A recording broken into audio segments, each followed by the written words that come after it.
Assalamualaikum warahmatullahi wabarakatuh. Teman-teman, kembali lagi dengan saya Muhammad Sahal.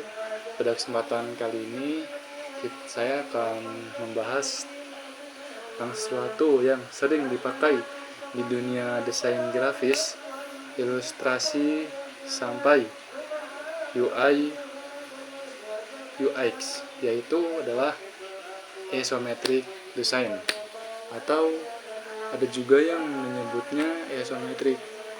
Nah, gaya desain ini unik banget karena mampu membuat objek terlihat 3 dimensi, padahal sebenarnya digambar di bidang 2 dimensi. Yuk, mari saya akan jelaskan tentang simetrik pada teman-teman semuanya. Ya, jadi simetrik berasal dari bahasa Yunani yang artinya sama, dan metron yang berarti ukuran. Jadi simetrik artinya ukuran yang sama. Dalam desain, simetrik adalah teknik menggambar objek 3 dimensi atas bidang 2 dimensi dengan sudut tertentu sehingga terlihat realistis tanpa harus menggunakan perspektif rumit. Kemudian biasanya garis-garis horizontal digambar dengan sudut 30 derajat ke kanan dan ke kiri dari garis horizontal utama. Teknik ini membuat semua sisi objek terlihat profesional tanpa ada yang lebih panjang atau lebih pendek karena sudut pandang. Contoh gampangnya, kalau kita lihat ilustrasi kota mini 3 dimensi di poster atau aplikasi, sering sekali itu dibuat dengan gaya isometrik. Kemudian yang kedua, sejarah singkat tentang isometrik. Teknik isometrik pertama kali populer dalam bidang teknik dan arsitektur pada abad ke-19. Tujuannya adalah untuk menggambarkan mesin, bangunan, atau struktur kompleks dengan cara yang mudah dimengerti. Sering perkembangan zaman, teknik ini kemudian masuk ke dunia seni grafis, game 2 dimensi seperti SimCity atau Roller Coaster Tycoon, dan sekarang sangat populer dalam desain digital modern. Kemudian ada beberapa prinsip dasar tentang isometrik. Ada beberapa prinsip utama dalam isometric design. Yang pertama adalah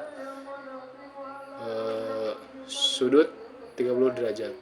Garis horizontal tidak digambar lurus ke samping, tetapi dimiringkan 30 derajat ke kanan dan kiri. Kemudian yang kedua adalah skala sama. Semua garis yang sejajar punya panjang yang sama, sehingga objek terlihat profesional. Kemudian yang ketiga, tidak ada titik hilang. Ya, berbeda dengan perspektif biasa, isometrik tidak menggunakan titik hilang. Semua garis tetap sejajar. Kemudian 3 sisi terlihat sekaligus. Objek biasanya menampilkan sisi depan, samping, dan atas secara bersamaan. Prinsip ini membuat desain isometrik sangat cocok untuk menampilkan ilustrasi kompleks dengan cara yang rapi dan mudah dipahami. Kemudian yang keempat, teknik membuat isometric design. Bagaimana cara membuatnya? Jadi sini saya akan jelaskan sedikit gimana caranya tentang membuat isometrik. Yang pertama adalah manual atau sketsa tangan. Buat grid isometrik dengan sudut 30 derajat sebagai panduan dan gambar objek mengikuti grid agar profesional. Dan yang kedua adalah digital atau software. Tools seperti Adobe Illustrator, Figma, CorelDRAW, bahkan Photoshop punya cara khusus untuk membuat grid isometrik. Ada juga plugin atau template grid isometrik yang bisa membantu. Kemudian 3 dimensi to 2 dimensi conversion. Dari software 3 dimensi seperti Blender atau SketchUp, objek bisa dirender dalam sudut isometrik lalu dijadikan ilustrasi 2 dimensi. Kemudian 5 yaitu kelebihan dan kekurangan isometrik. Jadi sini saya akan menjelaskan kekurangan dan kelebihannya. Dan untuk kelebihannya yaitu yang pertama memberikan efek 3 dimensi tanpa rumit.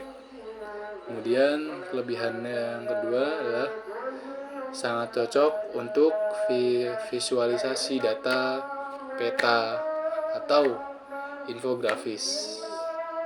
Dan kelebihan yang ketiga adalah estetis dan modern, mudah dipahami pengguna, dan kemudian yang terakhir adalah ringan dibanding 3 dimensi murni. Dan kekurangannya adalah yang pertama tidak serealistis perspektif biasa. Kemudian kekurangan yang kedua bisa terlihat kaku kalau tidak dikombinasikan dengan elemen desain lain. Kemudian kekurangan lanjutnya itu membatasi sudut pandang hanya dari sisi isometrik. Kemudian yang keenam adalah penggunaan isometrik dalam dunia desain. Saat ini isometrik dipakai di banyak bidang desain. Pertama adalah seperti di bidang desain grafis, ilustrasi kotak, peta, atau poster modern. Kemudian UI UX, icon set, ilustrasi onboarding di aplikasi atau halaman landing website. Kemudian game klasik seperti Age of Empires sampai game mobile modern. Kemudian infografis menampilkan data atau proses bisnis agar lebih mudah. Kemudian branding digunakan perusahaan teknologi untuk membuat ilustrasi yang catchy dan futuristik. Kemudian selanjutnya itu saya menjelaskan tentang tips membuat isometric design yang menarik. Itu yang pertama, gunakan warna kontras untuk membedakan sisi atas, samping. Kemudian tambahkan bayangan dan iklim supaya lebih hidup. Kemudian gunakan grid isometrik agar objek konsisten. Kemudian jangan terlalu detail kalau digunakan untuk ikon atau infografis, cukup sederhana tapi jelas. Kemudian eksperimen dengan animasi isometrik untuk hasil yang lebih modern. Jadi itu pembahasan lengkap tentang isometrik atau isometrik dalam desain. Kita sudah belajar pengertian, sejarah, prinsip, teknik, kelebihan, sampai penggunaan di berbagai bidang. Sekian yang bisa saya sampaikan pada teman-teman semua, semoga bermanfaat untuk saya pribadi khususnya dan teman-teman semua umumnya. Sekian, assalamualaikum warahmatullahi wabarakatuh.